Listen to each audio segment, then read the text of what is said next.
Olá pessoal, hoje mais uma live para vocês, assunto muito importante. A gente vai falar sobre a pandemia e a violência sexual contra crianças e adolescentes. A gente já fez uma live aqui falando da violência contra a mulher que está agora dentro de casa, perto do agressor, e hoje é um assunto, eu acredito, muito mais delicado, tem a ver com a violência contra as crianças. Então, o abuso sexual, a pedofilia. Então não é só a mulher que é vítima nessa pandemia por ficar dentro de casa, a criança também. E quem vai falar conosco sobre esse assunto é uma médica legista e sexóloga criminal de São Paulo, extremamente competente, doutora Mariana da Silva Ferreira. Já está aí? Doutora, faça a solicitação de entrada, eu já ponho a senhora aqui na live e a gente começa a conversar. Doutora Mariana tem uma experiência gigantesca nessa área e eu tenho certeza que vocês vão gostar muito da live. É muito boa. Deixa eu aceitá-la. Só um segundinho.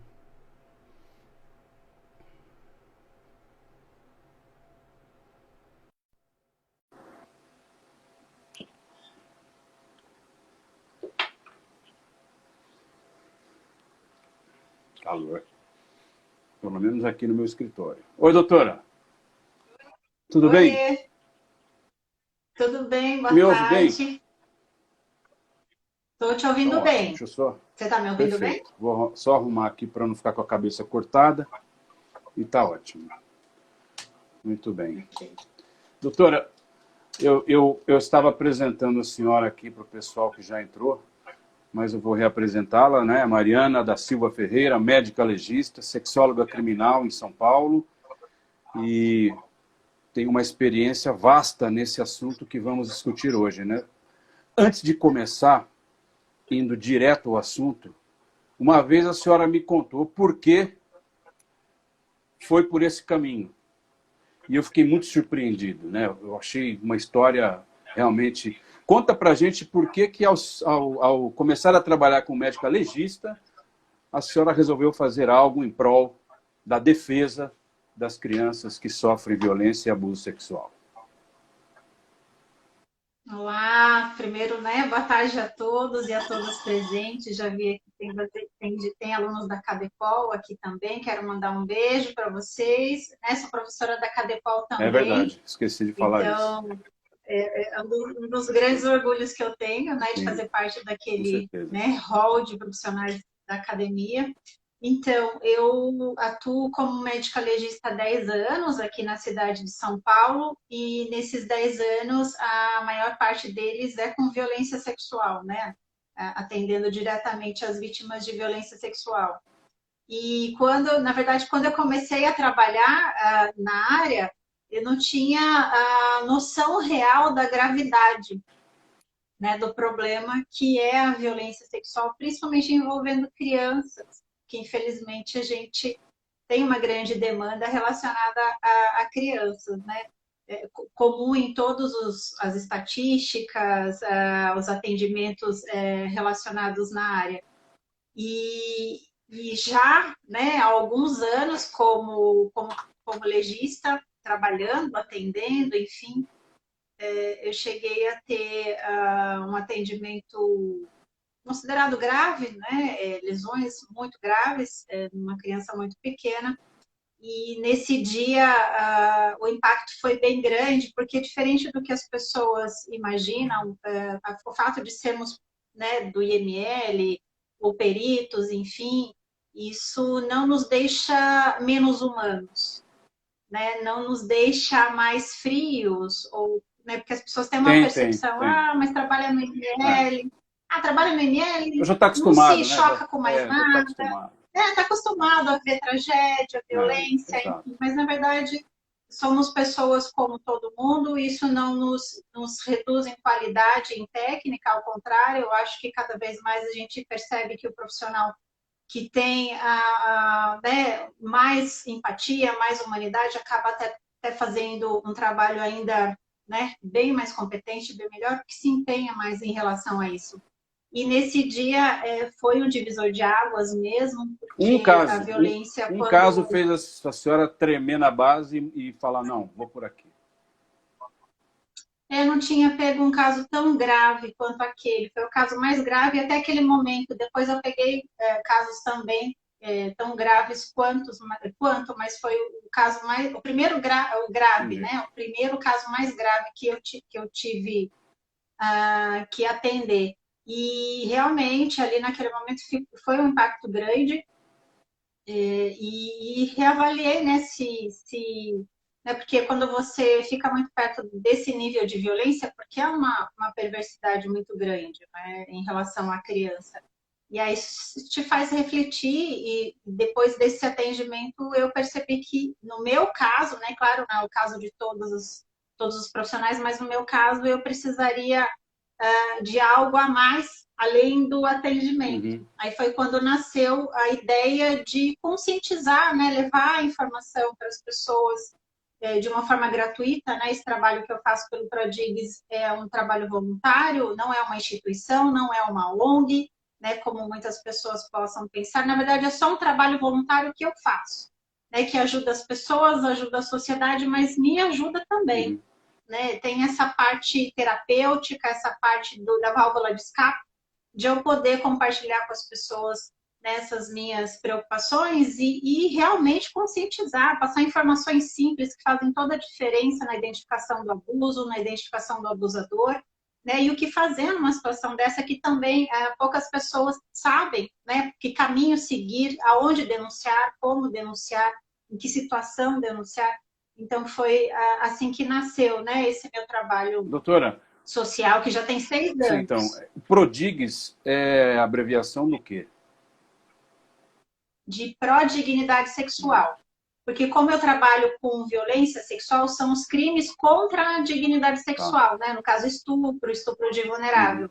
Então, eu criei a sigla em relação a isso que eu queria fazer a promoção da dignidade, né? Para tentar reduzir esses crimes contra a dignidade Há sexual. 6 anos, então, a senhora criou e há 6 anos Tem seis faz anos esse já. trabalho que tem esse valor social imenso e, ao mesmo tempo, continua trabalhando como médica legista e dando aula na Cadepol. Isso, trabalhando normalmente, né? Continuo sendo a médica legista, né, da equipe. E na Cadepol eu estou desde 2016, né, que eu faço parte da equipe da Cadepol também, onde eu tenho tido um espaço maravilhoso também. O Dr. Júlio Gebert é o diretor atual da Cadepol, então ele tem uma visão muito diferenciada em relação né, as questões relacionadas à prevenção, em relação ao atendimento humanizado e de qualidade da Uhum. vítima. Tanto é que ele autorizou um curso que eu estou dando agora atualmente, que é de identificação e prevenção à violência sexual de crianças e adolescentes, que é um curso inédito, está sendo dado para Uhum. policiais, para mudar a visão desse policial em relação à perspectiva do atendimento que ele recebe, né, essa demanda que ele recebe no dia a dia, e assim, o feedback, o resultado tem sido muito positivo, até outros profissionais se motivaram, né, delegados, aí fazendo a prevenção online, criaram também as suas próprias ações sociais de conscientização e prevenção depois do curso. Então, o que eu percebi é como as pessoas querem também fazer, né? Elas têm vontade, só não sabe exatamente como, né? Doutor Júlio é excelente, conheço ele quando era Sim. delegado-geral adjunto. Doutora, vamos começar a falar desse assunto árduo, mas necessário. Sim. Pelo que já entendi, pelo que a senhora já viveu até hoje, infelizmente, os crimes de violência sexual contra vulneráveis, contra as crianças, eles são recorrentes, não é raridade. Infelizmente. A senhora atende quantos por semana lá como médica legista? Só para a gente ter uma ideia. Então, esses dados eu não posso fornecer, né? Porque são dados da Ah, não, tudo instituição, não bem. tenho Mas é autorização. bastante. É bastante, mas varia também de plantão para Entendi. plantão, né? Mas eu É posso só para dizer ter uma ideia, na que verdade. é uma realidade compatível com as estatísticas que a gente Entendi. conhece, né? Que tem uma demanda bem grande, infelizmente, E é uma realidade que a gente não gostaria de ter contato, né? Eu costumo dizer que espero que no futuro a gente nem fale mais sobre isso, porque nem exista, né? Seja tão inconcebível que a gente nem precise mais tocar nesse assunto, né? Que infelizmente a gente ainda tem que trabalhar com ele, mas a demanda é grande, sempre, né? Será, na verdade. Infelizmente, a violência sexual, diferente do que as pessoas imaginam, né? Que é aquela imagem formada que a gente tem na cabeça, quando, por exemplo, quando fala em estupro, vem aquela imagem, né? A mulher adulta sendo abordada em via pública pelo desconhecido. Mas a gente tem aí relatórios do IPEA, do Disque 100, do próprio Fórum da Segurança Uhum. Pública, né, que libera os dados. A maciça maioria das vítimas de estupro, na verdade, são as crianças e É adolescentes, mesmo? né, no Caramba, início da adolescência. que coisa isso, né? A gente tem, Eu ia pode começar a falar. perguntar isso. Qual é o perfil dessa vítima de estupro? E aí falando já no âmbito das Então, crianças e dos adolescentes. o que a gente vê, os dados que a gente tem, assim, que são mais confiáveis, né, são os dados do Disque 100, da ONU e do Fórum, que eu gosto bastante de usar, e do IPEA também, né, que são dados da saúde. Mas a gente percebe que nem, por exemplo, eu tenho uma estatística que eu gosto muito de usar, que é do Disque 100, que fala que 78% das denúncias relacionadas em relação à violência sexual, a estupro, são em menores de 14 anos de idade. Né? Então, veja, 78% é algo assim absurdo, né? Quase 80% Exatamente. De das cada 10, denúncias, 8. cada 10, 8, e prevalece o sexo feminino em 88% dos casos, né? Segundo o Disque 100, que é compatível também com os dados do fórum, né? A gente teve o último relatório aí dizendo né, aquelas cifras absurdas em relação à idade das vítimas, né, menores de 13 anos, no caso desse relatório que foi liberado, e não tem classe social. Muitas pessoas me perguntam, mas são só as classes mais baixas que acontece a violência sexual? Não todas as Por que é classes, isso, né? né? É uma Por que esse violência. pensamento tosco de que só porque é ruim a classe Eu mais não baixa é uma coisa sei. tão. Eu não entendo, mas tudo bem. É assim, não dá para entender também, Não, né? Mas o que acontece? O que eu percebo é que são todas as classes, né? Tem todas as idades, não tem desde bebezinhos, né? nossa, Até crianças de todas as idades. A bebezinho. gente tem todas as modalidades. Isso eu não estou falando do atendimento pericial, tá, gente? Eu estou falando a nível Uhum. global. Tá? São dados assim a nível global e infelizmente a gente não vê uma modificação, né? A gente vê uma mudança às vezes de violência, mas não vê uma alteração da utilização das crianças e adolescentes para essas práticas sexuais, né? Então não tem classe, não tem uma idade definida, todas as idades são abusadas sexualmente, como eu falei, desde né, de meses ou dias de vida, né? Por exemplo, a gente tem um mercado aí digital só de bebês, né? Pornografia infantil com bebês. Nossa, Jesus. Então, Nossa, que estranho. é muito grave, né? Muito grave. Mas o que eu sempre bato na tecla, geralmente os abusadores, eles buscam ou conseguem manter por mais tempo uma criança que não tenha nenhuma referência, nenhum conhecimento, nenhuma estratégia de segurança, de prevenção. Isso é uma coisa que eu verifico frequentemente. São crianças que jamais receberam qualquer tipo de informação sobre prevenção, por exemplo. Então é muito Né? Porque importante a família haver esse tipo de educação também. Não só em casa, como na escola. A senhora acha muito. que a criança deve ser também educada nesses termos numa escola também ou só em Sim. casa? Não, nos dois ambientes, né? Até porque hoje em dia a criançada fica mais tempo na escola do Pois que em é, casa. pois é. Né? Tem crianças que ficam em período integral, aí passam né, das 7 às 7, 12 horas dentro da escola, e quando chega em casa os pais já estão exaustos, né? Tirando essa fase nossa aí de isolamento social, que estamos isolados com as nossas crianças agora, mas na rotina normal, a maioria, principalmente quem é de São Paulo, né? E tem criança em casa, sabe do que eu estou falando. criançada o dia inteiro dentro de casa, os pais também trabalhando o dia inteiro, chegam exaustos, querem tomar banho, comer e se conectar, né? Somos a geração da conexão, então cada uma, né? O casal conectado, cada um com seu smartphone, a criançada Eu conectada. ouvi uma piada. Então a educação tem que. Eu ouvi uma piada que achei interessante, que agora na quarentena tem muito pai conhecendo o filho, né? Eu não conhecia antes. Exatamente. Pela primeira vez está Tá conhecendo o conhecendo o próprio filho, filho. porque se passou a demanda para as escolas, né? Exato. E então não dá para só pensar na educação dentro de casa. A escola ela é fundamental na prevenção da violência sexual infantil. E a gente sabe que existe uma resistência em relação ao termo educação sexual, porque remete a algo sexualizado. Se faz uma associação, acha que educação sexual de crianças e adolescentes é ensiná-los a fazer sexo, que isso vai hipersexualizar, né? Na verdade, é uma ignorância, é uma falta de conhecimento, ignorância que eu falo em relação à falta de conhecimento, Não, acho que é porque ignorância educação e também, viu? As duas sexualidade coisas, não é viu, isso. doutora? É a ignorância é as duas, Né? são as duas coisas mesmo. Eu acho que. São as duas Porque. coisas, né? Mas também a gente, eu falo assim, eu sempre atribuo, nós que somos profissionais sérios, que a gente se compromete a estudar, buscar informação oficial, né, científica embasada, infelizmente a gente se depara também com conteúdos que são produzidos e fornecidos sem nenhum embasamento, né, e com um viés assim muito perigoso, porque realmente não tem um propósito nenhum, não é direcionado para a faixa etária.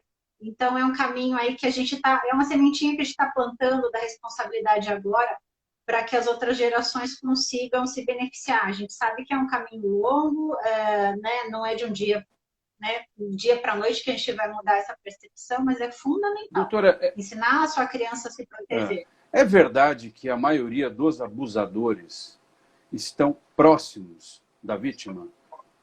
Geralmente Sim. até dentro de casa? Me conte um pouco sobre essa questão aí e como fazer para, de repente, identificar que uma criança está sendo abusada por alguém muito próximo. Eu acho que são duas perguntas que eu estou fazendo, então. Tá. O abusador, o principal abusador de criança e adolescente, ele é a gente fala que é autor conhecido. Né? Entra nesse rol dos autores conhecidos. Então, não entra naquela questão do indivíduo desconhecido em via pública, por exemplo. Né? Isso é a minoria. É raro até. Mas o abusador, né, o agressor sexual de crianças e adolescentes, ou ele está dentro de casa, ou ele tem fácil acesso a ela.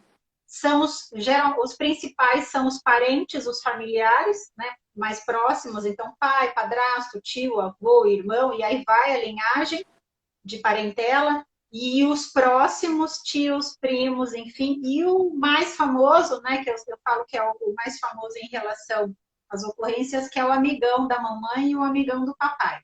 Né? Isso é esse abusador, esse autor, ele é muito frequente. E eu sempre repito, né, sempre falo que eu vejo os familiares, eles estão duplamente chocados com a violência contra a sua criança, mas também chocados em relação a quem fez, porque era um grau de confiança tão grande, era tão difícil de imaginar que aquela pessoa tão próxima, amiga de anos, pudesse fazer isso com as crianças, né? Com a criança da família. E, infelizmente, é real mesmo. O principal abusador de crianças e adolescentes está dentro de casa, e geralmente abusos de longo prazo, que são os abusos sexuais crônicos, né, que a gente fala. Que vai gerando um trauma em cima de trauma, e a criança acaba crescendo com sequelas dificílimas depois para serem saradas, né? Sim, a gente já tem documentado cientificamente repercussões neurológicas relacionadas ao abuso sexual durante a infância, né? Estudos muito sérios relacionando essa repercussão não só no âmbito psiquiátrico, emocional, mas também no âmbito funcional, né, que é ali na neuroplasticidade cerebral, na formação cerebral, já tem evidência. E eu sempre chamo essas vítimas de sobreviventes, porque são sobreviventes. Quem vivenciou a violência sexual infantil, o abuso dentro de casa, tem roubado a sua infância. tem roubado a sua construção como pessoa. Ela não é a pessoa que ela deveria ter sido, se ela tivesse sido criada num Nossa, é ambiente sem verdade. violência. É verdade. E é uma violência que mexe, porque assim, é diferente da violência física. A violência física, ela é dolorosa, mas a violência sexual, ela associa a questão da intimidade, né, da sexualidade, né, da invasão do seu mais íntimo possível. Então, é o tipo de violência que deixa aí danos por uma vida inteira e muitas pessoas convivem com ele. Né? Eu lembro até a história de uma senhora assim, né, de uns 70 e poucos anos, que foi num curso meu de sexologia forense, e ela falou assim: olha, menina, eu queria muito falar uma coisa para você antes de ir embora. E aí ela me contou a história dela. Ela disse que ela tinha sido abusada pelo pai até os 12 anos de idade, quando ela fugiu de casa. Nossa, meu Deus. E que aí ela se casou, tudo, e ela fala assim: nossa, eu amo meu marido, mas eu amo de paixão. A gente tem filhos, uma vida linda, uma família linda, mas eu nunca gostei de ter relação com ele, porque toda vez que ele me tocava, vinha o rosto do meu pai na minha cabeça. Então, veja, uma senhora de 70 e poucos anos, né, considerada assim, até bem resolvida em relação à violência que sofreu, mas é uma sobrevivente, é um dano Nossa, permanente. isso deve ser Né? terrível. E foi muito terrível. E a outra pergunta que você fez de como identificar, a criança que está sendo vítima de abuso, geralmente ela tem uma alteração de comportamento. Só interrompendo um segundo. Diga. Eu vou acrescentar mais Diga. uma pergunta. Como identificar dentro de casa, como um leigo, né, identifica, e a criança abusada que chega lá para vocês profissionais, como vocês extraem dela, porque eu sei que, evidentemente, que vocês têm ali as provas materiais muito prováveis de um estupro ou de um abuso, etc. Mas como é que vocês fazem para extrair da criança ou do adolescente, é mais da criança, realmente o que aconteceu? É muito difícil? Então são duas perguntas, né? Primeiro, na suposição de que uma mãe... Como é que uma mãe identificaria que a filha dela está sendo abusada, de repente? Quer dizer, a senhora falou que muda o comportamento. O que mais? Mas muda em que sentido? Então, geralmente é uma mudança brusca do que ela é naturalmente. Então, existem vários sinais e sintomas que uma criança pode apresentar. Né? Por isso que eu sempre falo, para você identificar o abuso, você tem que conhecer a sua criança. Por isso que eu falo da importância de você conversar, ensinar, ouvir, né? Desconectar. Né? Eu acho que hoje mais o maior conselho é desconecte. Conheça a sua criança, olhe a sua criança, veja como ela está, porque se você conhece o comportamento da sua criança, você sabe se hoje ela está diferente. Você sabe se ela está demonstrando que ela não está bem, que aconteceu alguma coisa com ela. Agora, se você não olha para ela, você dificilmente vai identificar, tá? Então, ela tem uma mudança de comportamento, ela pode começar a manifestar diversos tipos de sintomas. Claro, vários ou um só, né? Por exemplo, crianças que começam a ter terror noturno, pesadelos frequentes, começam a ter uma regressão da fase de desenvolvimento dela. Então, criança que volta a fazer xixi na roupa, volta a fazer cocô na roupa, começa a querer chupar a chupeta de novo, né? Ou chupar o dedinho. Ela começa a ter uma regressão da faixa etária que ela está. Ou ela começa a demonstrar uma aversão específica a uma pessoa ou um grupo de pessoas. Quando uma criança demonstra aversão a alguém, gente, alguma coisa aconteceu entre os dois. Nossa, tá brincando, tá? meu Deus. Não necessariamente o abuso, mas alguma coisa aconteceu entre os dois. O adulto, ele consegue disfarçar, ele consegue dissimular, contar uma historinha convincente. A criança não. A criança não consegue nem chegar perto, dependendo, né, da manifestação de rejeição dela.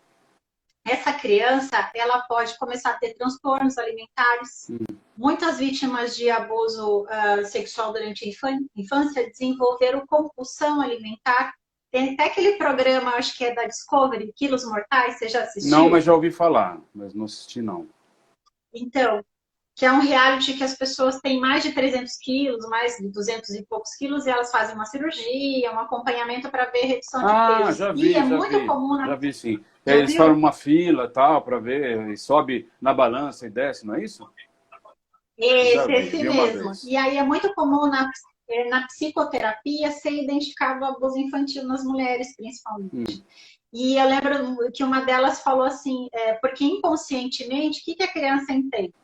Muitos abusadores, eles têm por hábito elogiar fisicamente essa criança. Ah, você é muito linda, seu corpo é lindo, você é isso, você é aquilo. Então, inconscientemente, ela entende que, é o Dr. Nausara, isso mesmo, Bárbara, que se ela mudar a conformação corporal dela, ela vai deixar de atrair o abuso. Então, ela pode ir para os dois entendi, extremos, para anorexia entendi. ou para Isso é obesidade, inconsciente. inconscientemente com a intenção Inconsciente. para você tentar mudar. Porque se o meu corpinho atrai, Nossa, né, porque ele diz que olha atrai, isso. então eu vou mudar o meu corpinho. Entendi. Eu vou mudar o meu corpinho. Sim. Então é um mecanismo de defesa. E aí vem a questão da ansiedade, depressão, mutilações, muito alerta com crianças e adolescentes se automutilando. Geralmente eles mutilam essa região aqui, Hum. ó, do antebraço, região de Quando você fala abdômen, mutilam, significa o barriga quê? e coxa. Mutilam como? Cortam, se Ah, cortam entendi. Tá. com lâminas. Eles fazem vários Ah. cortezinhos nessas regiões, que são regiões que eles conseguem esconder com roupa. Hum. Então, o que é legal? Você olhar o corpo da sua criança, do seu adolescente, para ver se não tem nenhuma automutilação, né? Então, são vários sinais que ela pode apresentar, mas que eu sempre deixo de alerta. Mudança de comportamento. Mudança brusca. Tem que descobrir o que está acontecendo. Às vezes não é uma violência sexual, às vezes é bullying na Hum. escola, né? Às vezes é alguma outra situação que ela está vivenciando, porque a criança ela tem uma tendência, é a tendência natural dela, ter uma visão positiva do mundo. Quando ela passa por violência, ela começa a entrar no mundo da visão negativa do mundo, começa a ficar mais deprimida, isolada, né? Tudo isso ela pode apresentar, agressividade, falta de concentração na escola, então de repente era um bom aluno, aí despencou, Hum. né? Não consegue mais aprender, se concentrar, enfim. Então, várias coisas são sinais, né, que a gente fala que são sinais, que a gente tem que investigar o que está acontecendo. Tá? Então, e outros sintomas aí que tem descritos, até sintomas físicos e lesões genitais, Sintomas, e lesões compatíveis, sintomas físicos como? que a gente fala de somatização. Tem crianças que se queixam de dor de barriga, dor de Entendi. cabeça, sem nenhuma causa física que Uhum. justifique. Lesões em parte íntima, um machucadinho, um roxinho, um sangramento, lesões compatíveis com doenças sexualmente Hum. transmissíveis, verruguinhas, ulcerações, né, lesões Sim. ali na parte íntima, tudo isso é um sinal de alerta em relação à violência E contra a a senhora criança. citava a região genital também. Isso. A região genital, quando você for observar a região genital das crianças, verificar se não tem machucado, Hum. né? Quando há lesões, geralmente elas são bem evidentes, porque existe uma desproporção entre a genitália do adulto com a genitália da Uhum. criança. Então, geralmente, a gente tem lesões bem visíveis. Sangramentos genitais, existem causas patológicas, né, doenças que causam sangramentos genitais na infância, que podem ser confundidos com violência sexual, mas mesmo assim tem que ser investigado, tá? Sempre a gente tem que pensar na hipótese, tá? De violência sexual mesmo. Anos, né? Criança, que nem na escola, muita resistência para ir no banheiro, muita dor para ir no banheiro. Por que tá doendo na hora de fazer xixi? Por que tá doendo tanto na hora de fazer cocô? Tem crianças que se seguram, não vão para segurar a dor, porque às vezes elas estão com uma lesão na região. Nossa. E elas sabem que na hora de fazer o cocô vai doer mais ainda. Tá? Então são várias possibilidades aí É.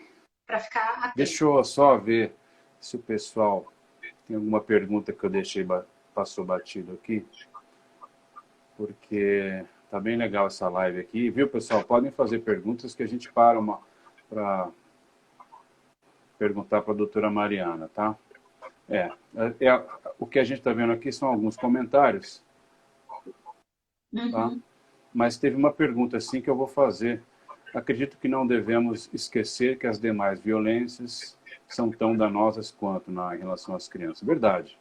E aqui o Wagner Sim. Monteiro, o Wagner, essa pergunta que você fez, eu vou fazer um pouquinho depois, tá? Mas a gente vai entrar nisso também. Ele pergunta justamente se agora na quarentena a Uhum. senhora detectou ou foi detectado um aumento nos casos de violência contra crianças? Eu imagino que sim, né? Se está todo mundo em casa, se ela sofre, de repente, abuso por parte do pai, ou vamos supor que mora todo mundo junto, do primo, do avô, não sei o que, a tendência é que haja um aumento, ou não? Estou completamente equivocado. Então, Adriano, a gente tem, na verdade, não temos dados ainda concretos, nem muito sólidos a respeito, Entendi. né? A gente tem indícios, indícios de que a violência tenda a aumentar e haja uma subnotificação, mas, claro, isso é só achismo por Sim, sim. enquanto. Nós temos duas notas importantes relacionando a questão da pandemia, do isolamento social, que é a nota técnica do Ministério Público e a nota técnica do Fórum Brasileiro de Segurança Pública, que saíram agora recentemente, especificamente por causa do isolamento, e ambas sinalizam já essa questão do aumento da violência intradomiciliar, que é a violência doméstica, né? A gente não pode esquecer que o estupro de vulnerável, o estupro de crianças e adolescentes é uma violência doméstica, Claro. né? Porque acontece ali no âmbito intradomiciliar, que a gente fala, intrafamiliar. Então, essas notas, elas sinalizam para um aumento do número de denúncias em relação à violência contra a mulher. No Fórum Brasileiro de Segurança Pública, a Samira Bueno, né, que é a Sim, essa coordenadora mira. responsável, eles colocaram já as estatísticas em relação a alguns estados que houve uma redução de registro dos casos de estupro, que pelo menos é o que a gente espera, mesmo por esse motivo que você acabou de falar, já está em casa, está isolado, então as pessoas teriam mais dificuldade de ir até a delegacia para fazer o registro da ocorrência. E existe uma maior permanência com o próprio agressor dentro de casa, então um controle maior também desse agressor em relação à Ao que manifestação ou até acontece. a saída Entendi. dessas É pessoas de como se casa, ela né? estivesse em Então, cárcere privado, ele não deixa sair, não deixa fazer nada.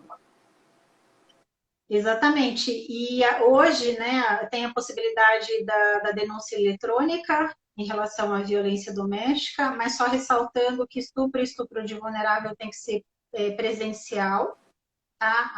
A denúncia tem que ser feita diretamente na delegacia, mas as delegacias estão abertas porque as pessoas também podem achar que por causa do isolamento as delegacias não estejam atendendo essa modalidade de ocorrência, mas estão, tá? Em esquema de plantões, mas estão. Então, estupro de vulnerável, a delegacia está funcionando naturalmente, a perícia, o conselho tutelar, o Ministério Público, né? Tudo está funcionando, tá? Para atender essa demanda. Então, a gente tem uma expectativa que haja o que na pandemia, no isolamento? Um aumento da violência, porém, também um aumento da subnotificação, por causa dessa dificuldade, né, que as pessoas têm, porque a informação, apesar de ela ser passada, nem todos têm também o acesso, assim, né, ou não prestam atenção, não viram, enfim. Tá? Então, a gente tem essa expectativa. Olha, deixa eu pôr o óculos que Flor Pangauá. Ela diz assim que a criança pode ter uma ideação, não sei se está certo esse termo, suicida. Tem isso também? As crianças, de repente, podem... Qual que é o nome dela? Flor, É, né? Flor. Flor. Flor, sim. E aí entra naquela questão que eu estava falando, muito importante isso que ela falou, da perda da visão positiva do mundo e as automutilações. Quando chega nesse ponto, a próxima etapa, infelizmente, é a ideação e até o suicídio praticado em relação a essas vítimas e também a fuga de casa. Muitas dessas meninas e meninos que estão hoje em situação de rua, né, já também consumidos pelo crack ou pelos entorpecentes, têm histórico de terem saído de casa por causa da violência. Agora, Tá? Porque eles preferem ir para a rua do que ficar dentro de casa com um abusador. Porque quem vivenciou, eu não vivenciei, né? Mas assim, eu absorvo os relatos das pessoas que me contam. Para quem está em casa com o abusador, diz que é a pior coisa do mundo, porque era o lugar onde você deveria se sentir mais protegido, é o seu cuidador ali. Na verdade, é onde você é violentado. Então, sim, tem ideação suicida e suicídio mesmo. O abusador se aproveita justamente desse sentimento que a senhora se referiu agora, quer dizer, a criança enxerga no pai ou na mãe, a mãe é mais difícil, quase impossível, mas não é também impossível, né? Acontece, imagino, um caso em 1000. Acontece, mulheres também. Mas aí pessoas que deveriam realmente fornecer a ela toda a tranquilidade do mundo e segurança, acabam se aproveitando disso justamente para fazer o contrário, né? Assim, terrível isso. Ó, tem alguém elogiando aqui, ó, a senhora, a Lu Araújo, doutora Mariana, volta para Campo Grande para dar o curso. Só foi lá para Campo Grande dar um curso? Eu, graças a Deus, eu tive o privilégio de conhecer já quase o Brasil inteiro, né, com o meu curso de sexologia forense, e no curso de sexologia forense eu levo essa parte da prevenção da prodígues. Então, é uma experiência incrível, porque eu consegui constatar que, apesar das diferenças regionais, né, que existem, claro, o problema, a preocupação e a empatia em relação ao tema é nacional. Todas as regiões têm essa preocupação, essa vontade de mudar essa realidade. Muitas pessoas começaram a criar seus projetos depois do curso, né? Tem muitos ex-alunos aí que criaram seus próprios projetos e estão fazendo diferente, estão mudando essa realidade também. Então, um beijo para a Lu. Doutora, a senhora já citou aí uma maneira pela qual o abusador alicia a criança, quer dizer, elogiando o corpo, não sei o que e tal. O que mais que esses abusadores fazem para tentar aliciar a criança e de que maneira os pais podem eventualmente proteger o filho ou a filha de algo assim? Porque daí, tirando a questão da pandemia e da quarentena, tem também a criança na escola, a criança no time de futebol, no time não sei do quê. E daí os professores também, existem, infelizmente, professores que se aproveitam também disso. Então, duas perguntas. Como é que eles aliciam? Não só da maneira que a senhora disse, tem outras maneiras que a senhora já conheceu. E como os pais podem fazer para protegê-los, além do fato de realmente conhecer o próprio filho. A proteção, ela tem algumas fases, né, e características. Primeiro é conhecer, como eu falei, você tem que conhecer a sua criança, seu adolescente, observar o seu comportamento, criar um vínculo de confiança com seus filhos, porque esse vínculo tem que existir, porque também se estiver acontecendo alguma coisa com eles e eles não confiarem em você, não se sentirem seguros em falar com você, tá? Não vai adiantar nada, quebra esse elo, né, para que você receba informação. Ensinar a criança a se autoproteger também, você tem que dar ferramentas para ela entender, né, o que pode estar acontecendo com ela. Então, é sempre assim, conversar desde sempre com essa criança sobre essas possibilidades. As pessoas falam, nossa, Mariana, mas eu vou falar com o meu pequeno de 3 anos de idade, como é que eu vou falar um negócio desse? Pelo amor de Deus, nem eu consigo pensar nisso. Né? Eu falei assim, se você não consegue falar, se você não consegue ensinar, ele vai ensinar. Só que ele vai ensinar do jeitinho dele. Ele vai ensinar de um jeito que favoreça, que facilite o acesso sexual a eles. Então, não adianta, quebra o teu tabu, abre a sua cabeça e vai conversar com sua criança assim. Tem que ensinar sobre as partes do corpo. Ela precisa entender que ela tem uma parte íntima e que essa parte íntima tem nome. Tem que ensinar o nome correto das partes íntimas para a criança. Né? A menina tem vulva, o menino tem pênis. Pode falar dos apelidos? Pode. Né? Pode falar, olha, você pode chamar de perereca, mas o nome certo é vulva. Você pode chamar de pipi, mas o nome certo é pênis. Quando? Desde que a criança comece a desenvolver a linguagem, na hora do banho, quando eles começam a aprender sobre as partes do corpo. E você tem que ensinar essa criança que essa região, ela pode ser tocada por outras pessoas, mas em determinadas situações. Porque também não adianta, Adriano, você chegar para sua criança e falar assim, olha, ninguém pode pôr a mão aqui. Se alguém colocar a mão aqui, você grita, você não deixa e conta para a mamãe. Gente, um monte de gente vai ter que pôr a mão ali para limpar. Mas como que a tia vai fazer na escola para ajudar a limpar? Na hora de trocar, né? Vai na casa dos avós, os avós vão trocar a fralda, vão passar creminho. Não é assim que funciona, não adianta esse radicalismo. Você tem que ensinar as situações para a criança conseguir identificar o que é certo e o que é errado. Por exemplo, carinho na parte íntima não pode. Beijinho na parte íntima não pode. Fazer coceguinhas na parte íntima não pode. Brincar com a parte íntima também não pode. Então, isso tudo você traz na linguagem dela. Depende da idade que ela tem, da forma que ela possa entender. Isso é muito interessante. Se for maior, se for maior, você consegue usar outra linguagem, tá? Mas, assim, o quanto mais simples, melhor. Esse curso que a senhora dá Brasil afora é para leigos ou é para profissionais que trabalham na área? Leigos, qualquer pessoa. E aí a senhora dá essas... Qualquer pessoa. A senhora entra nesses aspectos ou não? Entro, eu faço questão, até foi um acordo, né, com a empresa que eu forneço meus serviços, né, o curso de sexologia forense, que é a Helix Cursos. Eu até falei, quando eu recebi o convite, eu recebi por outra médica legista, que dá o curso de tanatologia forense, a Thalita Zerbini, e quando eu fui conversar com ele, eu falei assim, eu tenho uma exigência só para montar o curso. Eu quero levar prevenção. Posso? Posso falar de prevenção?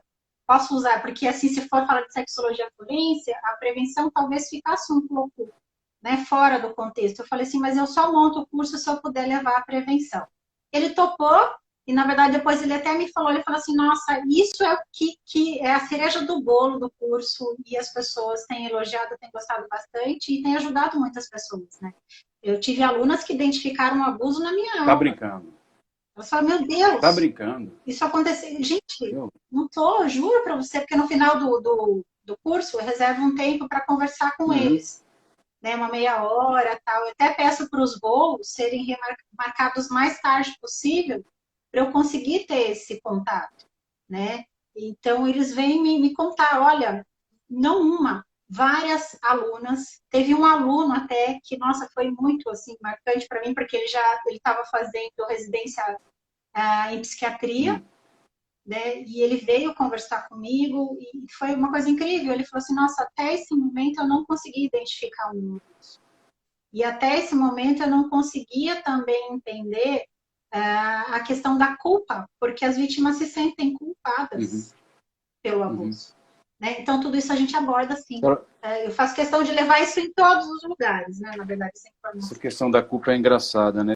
Outro dia eu li outro dia não, agora, eu li uma reportagem no site aí dizendo que o Adnet, o Marcelo Adnet, que para mim é um exímio comediante, exímio. Não gosto do Adnet, problema teu. Eu acho ele maravilhoso. Ele disse, né, que sofreu abuso com 7 anos, depois com 11, com pessoas diferentes. Uma foi com pedreiro. O caseiro, desculpa. Depois o outro foi um amigo da família. Depois teve um terceiro aí. E aí ele não falou nada para ninguém, quer dizer... E aí, como é que ele lidou com esse sentimento de culpa, né? Tantos anos. E como é que ele superou isso, imagino eu, se tornando alguém como ele é hoje, um cara de talento, um exímio profissional, que faz as pessoas rirem. Mas isso é raro, não é, doutor? Isso é exceção. Impressionante, não é exceção? Né? Assim, no meu contato com sobreviventes, né, de violência, muitos com quem eu conversei, na verdade, eles sofrem, né, têm as suas dores emocionais, suas limitações psíquicas, né, psicológicas em relação ao abuso, não necessariamente relacionado à sexualidade, né, porque as pessoas também acham que o dano, né, a repercussão, o trauma vai ser em relação à área da sexualidade, mas isso não é verdade Entendi. também.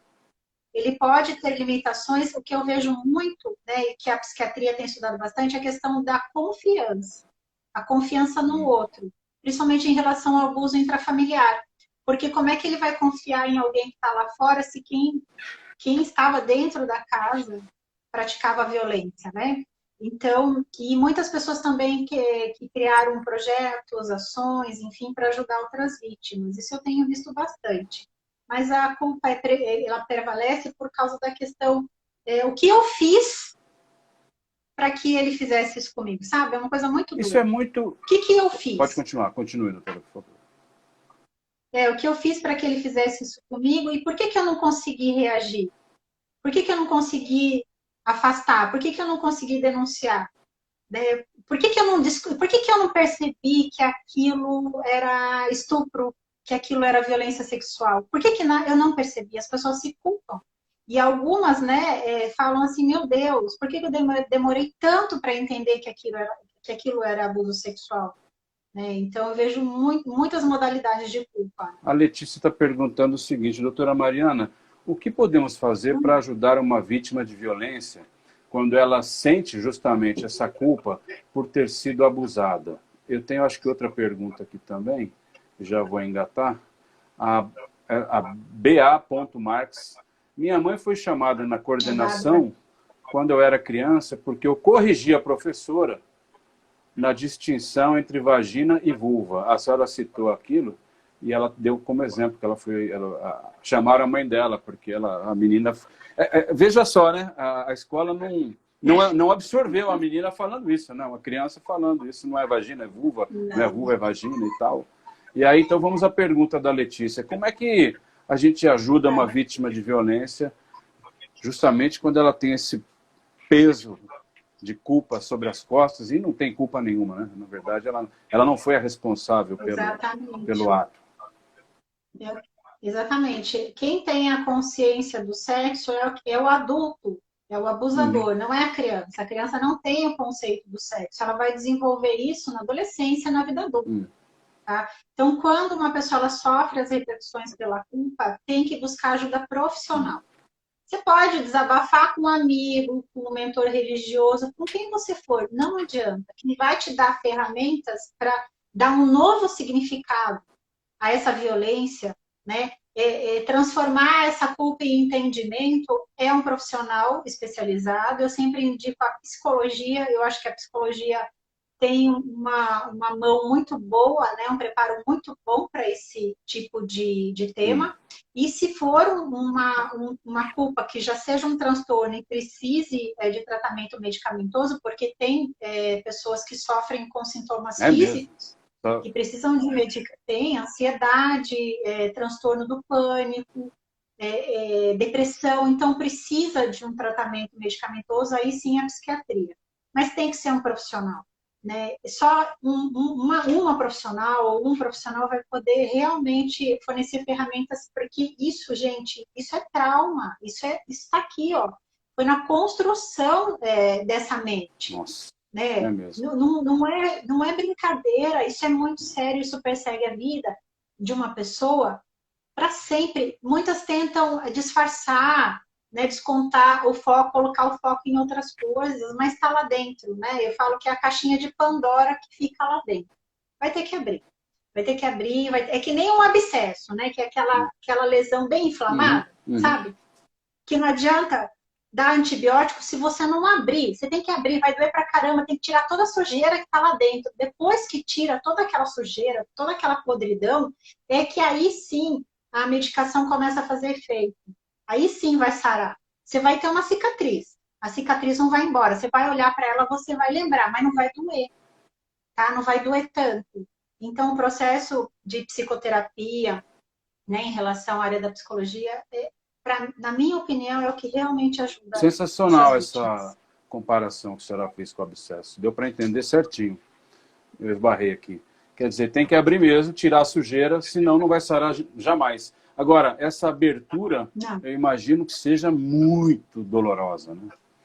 Ah, tem que muito, ser um baita de um muito psicólogo dolorosa. mesmo, uma psicóloga para Sim, conseguir penetrar. Eu é. acho que essa pessoa não vai nem confiar no profissional, vai demorar 1 mês, 2 meses para Sim. começar a abrir e tal, né? Não é fácil. É um É. processo, né? É um Doutora, processo. tem só 10 minutos, porque a gente está fazendo lives de Ok, 1 hora.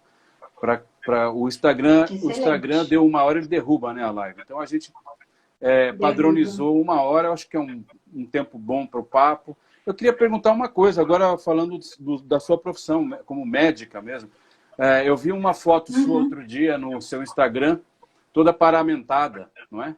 A senhora está trabalhando também sim. nessa questão do Covid ou não? Ou esse paramento todo é para atender as pessoas lá no seu trabalho habitual? Sim, o setor onde eu trabalho, ele fica no mesmo andar do pronto-socorro, Ah, do Hospital Pérola entendi. Baiton, né? E lá tem o gripário, foi montado um espaço especificamente, tem pacientes Gripário? lá com Covid, não, gripário, né? Eles chamam de gripário, para receber essas vítimas com os sintomas, né, da Covid. E tem pacientes, né, circulando o tempo todo. E, além disso, nós coletamos amostras biológicas durante a Hum, perícia. E esse é o momento de maior risco, onde a gente tem mais contato à dispersão. Por exemplo, a gente vai coletar material oral, a gente tem que passar, né, o suave, o cotonete na boca, a pessoa tem que abrir uhum, bem a boca, a gente tem que ter uma comunicação. Então, esse é o momento de risco ali durante o nosso entendi. procedimento. Então, nós temos que estar completamente paramentados, porque apesar de não atendermos pacientes confirmados, hospitalizados, a gente pode estar com pessoas que estejam assintomáticas, né, transmitindo o vírus, ou pessoas que estejam com sintomas leves, transmitindo o vírus ali com a gente na sala de perícia. Entendi. Então, a equipe inteira tem que se paramentar. A gente tem recebido direitinho todos os nossos Uhum, EPIs, né? Ali o nosso setor é muito sério, a gente tem os EPIs corretamente, estamos nos sentindo seguros, e pelo menos em relação aos equipamentos de que proteção, bom. né? Claro que ali o ambiente não tem como a gente não ter contato, né, com Sim. todas as pessoas. Eu moro quase do lado do hospital, né, a mais ou menos 300 Uhum. metros, e realmente me parece um lugar bastante adequado, bastante sério. Eu já conhecia quando trabalhei na SSP, na assessoria de imprensa, já conheci o Uhum. trabalho lá e acho admirável, acho muito bom. Aliás, para quem está vendo a nossa live, amanhã a gente vai fazer uma live com o médico Dr. Eduardo Goldenstein, e ele vai explicar para a gente tudo sobre o vírus, como é que o vírus, como é que o nosso corpo se defende contra a entrada de um vírus. E aí a gente vai derivar para várias coisas, se você quiser ver, é legal. Doutora, o André fez uma pergunta aqui. Assim, ó, Hum. ainda dá tempo. Existe alguma espécie de cartilha de prevenção ao abuso infantil? Cuidados que todos devem ter? Temos vários materiais bons, tá? Mas, André, não sei se é o André da Cadepol, né? Meu ex-aluno, se for um beijão. É, tem um livro que eu gosto muito de indicar em relação à prevenção de crianças, e também tem para adolescentes, que eu tenho até no meu Instagram, tem os livros, tá, pessoal? Se vocês quiserem entrar, é @prodiguesoficial, tá? Lá eu fiz uma postagem de livros de prevenção. Para os pequenininhos, eu indico Pipo e Fifi, que é da Caroline Arcari, que é a nossa referência nacional, tá? Nessa modalidade de material, o melhor material que eu já tive contato até hoje. Para adolescentes, Tuquijuba, tá? Da Julieta Jacob, também um material excelente. Aí, quem quiser mesmo as referências, tem lá aqui no meu Instagram, tem, tá? Eu postei, acho que uma semana. Acho que foi depois da live com a doutora Raquel Galinatti, que ela pediu para eu postar os livros, tá? Aí, quem tiver interesse. Então, são materiais maravilhosos, um super apoio para quem está com dificuldade de conversar com a criança. Então, a gente tem personagens super fofos, lúdicos, é um livro super respeitoso, ele traz detalhes, né, importantíssimos, que a criança, aqui em casa, os meus leem, né, leitura obrigatória.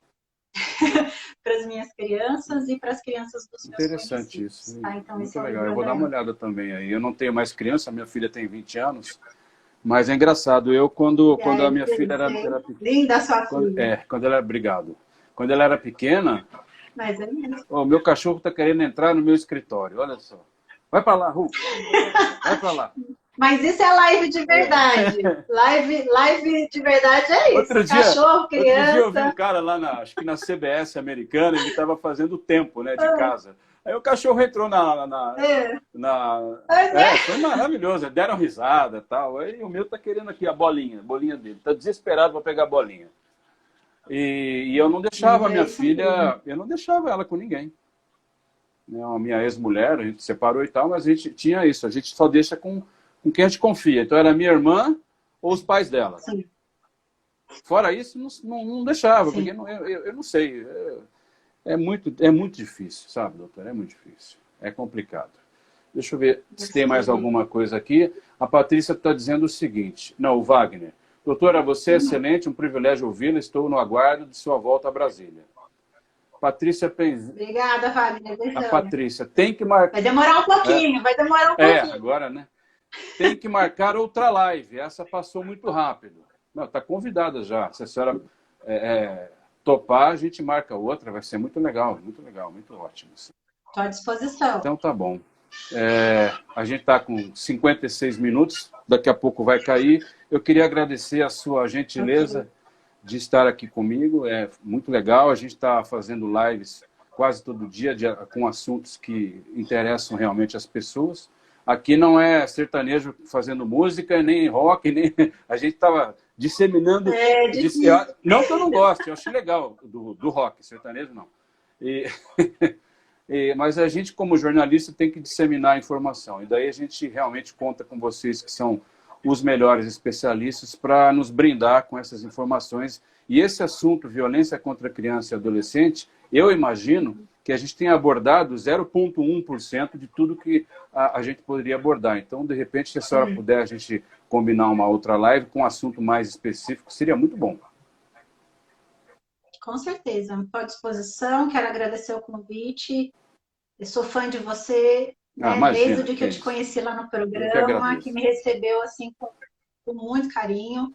E quero mandar um beijo para todo mundo que está, né? A doutora Renata Krupp está aí, a Marcela, a doutora Renata Krupp, muito... Eu quero fazer uma live com a doutora Renata Krupp para falar do projeto. Por favor, ela tem um projeto maravilhoso. Para falar desse projeto dela, eu vou entrar em contato. Por favor. Sim, beijo, Rê. E quero agradecer, gente. Fico à disposição de vocês para uma nova live. Também fico à disposição pelo Instagram, pelo Face. Só mandar mensagem. Tá? Se ficou alguma dúvida, se eu puder, né, ajudar de alguma forma, é isso. Tá bom. Então, um beijo para todo mundo, um ótimo final aí de quarta-feira para vocês. Tá bom. Pessoal, muito obrigado também por vocês estarem aqui. Doutora Mariana, muito obrigado também. Vocês, se quiserem saber a programação das lives, me sigam aí no Instagram, que toda vez a gente posta as artes com os anúncios dos temas e tal. O tema de amanhã... Como o corpo se defende de um vírus? Por que o coronavírus é tão letal? Dr. Eduardo Goldenstein, médico. Eu acho que vai ser legal essa live, tá bom? Nossa, ele é excelente. Ele é excelente. A senhora conhece o Dr. Vale Goldenstein? a pena, gente. Conheço de fama, né? Não conheço pessoalmente, mas de fama ele é bem reconhecido. Eu conheci recentemente uma pessoa maravilhosa, pelo visto. Muito boa. Pessoal, muito obrigado, um abraço a todos. Essa live fica no nosso Stories. Beijo, Rafa. E depois eu boto no YouTube da AKM Comunicação. Até mais, tchau. Tchau.